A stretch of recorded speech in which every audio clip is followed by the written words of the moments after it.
대한민국 주식시장 활성화 TF에서 오늘 상법 개정 관련 기자회견 의견을 좀 발표하려고 합니다. 오늘 함께 참석하시는 분들 먼저 말씀드리겠습니다. 김남근 간사님 함께하고 계십니다. 그다음 김영원 의원님 함께하십니다. 박홍배 의원님 함께하십니다. 이강일 의원님 함께하고 계십니다.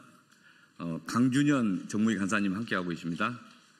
예, 이정문 정책위 수석님 함께하고 계십니다. 김현정 의원님 함께하십니다.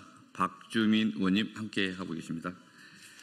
저희가 주식시장 부활 TF를 만든 지 상당 시간이 됐습니다. 그리고 상법 개정을 추진했었고, 그리고 대통령 선거운동 기간에는 코스피 5000시대위원회로 별도로 위원회를 구성해서 이 의제를 가지고 함께 이 국민들과 소통하고 저희들의 계획과 의견들을 말씀을 드렸습니다. 그리고 이제 선거가 끝나서 다시 종래 주식시장 활성화 TF 차원에서 상법 개정 등을 추진하는 것에 대해서 말씀을 드리려고 합니다. 오늘 주가에 대해 잠깐 말씀드리겠습니다. 종래부터 코스피 5000이 가능하냐, 뭐 어떤 내용이냐 이런 이야기 하셨는데, 오늘 주가만 딱 보면 오늘 오전에 코스피 지수가 2799였습니다.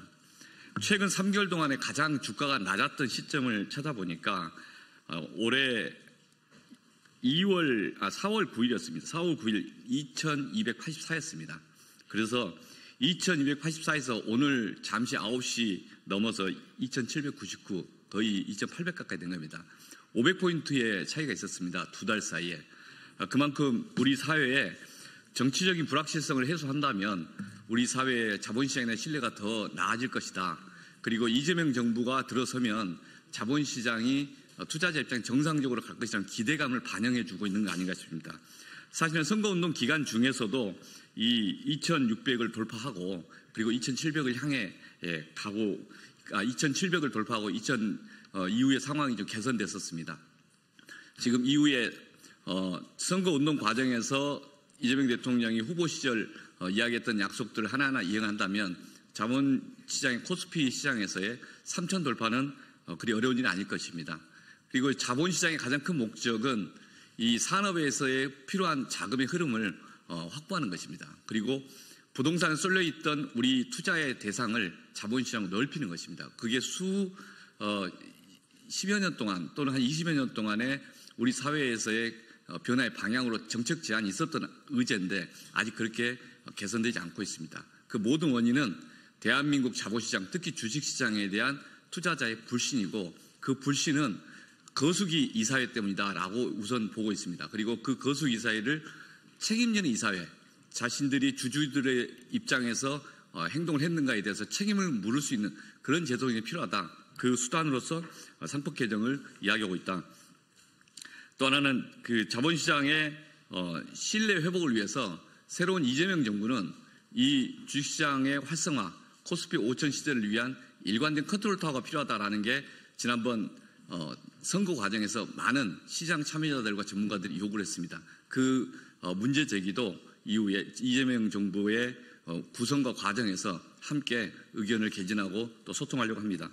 당 차원에서도 이 의제를 지속적으로 끌고 가려고 합니다. 함께 그동안 이야기했던 말씀들을 제대로 이행하는 그런 이재명 정부 그리고 민주당이 될 것이라고 말씀드립니다. 그래서 지금까지 코스피 5000 시대라고 하는 그 기대와 시장에 대한 약속을 하나씩 이행하는 첫 출발로서 오늘 상법 개정을 재발의하고 그 내용들을 말씀드립니다. 오늘 우리 대표 발의하셨던 이정문 의원님 따로 말씀하십니까? 인사만. 예, 그러면 따로 백풀이 있어서 오늘 기자회견문을 그러면 이강일 의원님부터 읽으시겠습니다. 예. 먼저. 김현정 의원님. 2,820이 넘었습니다. 네, 반갑습니다. 정무위 소속 평택시병 국회의원입니다. 기자회견문 낭독하겠습니다. 상법 개정안 다시 추진합니다. 더불어민주당 대한민국 주식시장 활성화 TF입니다. 오늘은 많은 분들께서 관심 가지고 계신 상법 개정안이 다시 추진된다는 말씀을 드리고자 합니다. 당초 상법 개정안은 지난 3월 13일 국회 본회의를 통과했습니다.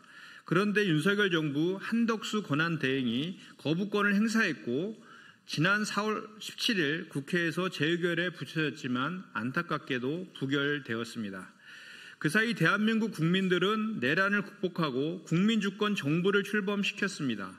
이재명 대통령은 선거 과정에서 상법 개정을 약속하셨습니다.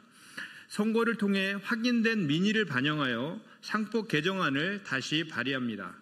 이번 개정안의 주요 내용은 지난해 11월 발의되었던 이정문 의원 안과 같습니다. 이사의 주주에 대한 충실 의무, 독립이사, 대규모 상장회사의 집중투표제 강화 및 감사위원 분리선출 확대, 전자주주총회 도입 등이 포함되어 있습니다. 다만 시행 시기에 차이가 있습니다. 전자주주총회 부분을 제외하고는 전부 대통령이 공포한 날부터 시행하는 것으로 하여 주주 보호의 시기를 앞당기고자 합니다.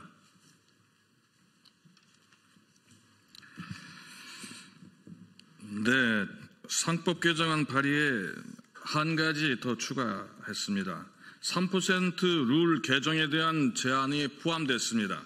이 부분은 종전 더불어민주당 당론에는 포함되어 있었던 것은 아닙니다. 그런데 현행법이 그 목적을 달성하기에 부족하다는 지적에 따라서 추가적인 논의를 위해 반영시켰습니다.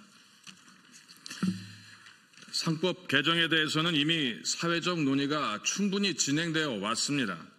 이재명 대통령의 선거 공약에는 주주 충실 의무, 그리고 대규모 상장회사에 대한 집중 투표제 활성화, 감사위원 분리선출 단계적 확대 및 전자투표, 위임장 의무화 등이 반영되어 있습니다.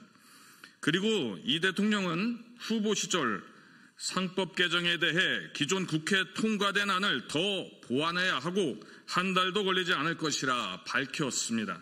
앞으로 원내 여러 일정들이 예정되어 있지만 이번 선거의 취지를 반영하여 최대한 빠른 시간 내에 처리될 수 있도록 최선을 다하겠습니다. 2025년 6월 5일 더불어민주당 대한민국 주식시장 활성화 TF. 감사합니다. 그리고 주가 2,820선 넘었어요.